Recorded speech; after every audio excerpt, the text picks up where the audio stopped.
Blender's Math Magic 4 by Sahil Singh. My focus shifted to using my time properly by finding shortcuts. Similar terminology provides clues. I always think of imports and exports as being from Blender's point of view. So in part 4, I will say B export and B import to prevent confusion. Doc New proves that recent tools can be quickly redrawn. Switching to a stylus, I got accustomed to the right shelf first. I could file save or B export models as tools directly. Redraw, then edit mode. Align to floor. Make polymesh and array mesh on. Geometry manipulation is now just a few sliders away. Hit make mesh. Nanomesh for further randomization with sliders. What fun!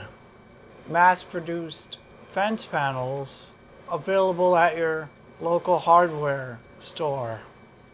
Refresh. Perfect calibration is missing. Let's fix that. Join B export introduces automation. Switch tools. Let's say I altered the fence using the eraser brush. Changes should reflect back in Blender, right? UV map generation is just one click away here. Keep this structure in mind because Blender can generate this same UV map. The difference is Zbrush allows 3D exploration. Easily load in texture maps too. The preview on the right is the JPEG. Load materials and displacement maps. Far easier than Blender nodes. Normal maps as well. I attempted scale calibration next. Alter corners. Green G.O.B is for auto-loading. Clone and make 3D didn't work. I needed a better system. I call it cube calibration. Lightbox cube. Green on, then B exports. Gold, then GOZ button. Reset values. Layer 1 on. Increase height in Blender. Reflects on B export. Height changes were applied twice because I double chained B imports. Just set plank as parent to prevent this. Choosing other objects as parents allows the fence to take on those attributes. Notice how Zbrush defaults to front view.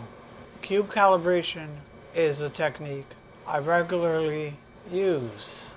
And while it's limited to one export and one import, 3 workarounds exist. A quick recap. So stage 1, B export, is set up with green on, ZBrush minimized, and cube preloaded and clicked. Stage 2, B import, is with GOZ clicked. Stage 3, B export, is where I set height to 1.69. Stage 4, B import, is where the issues arise. It's 1.69 of 1.69. height is double applied.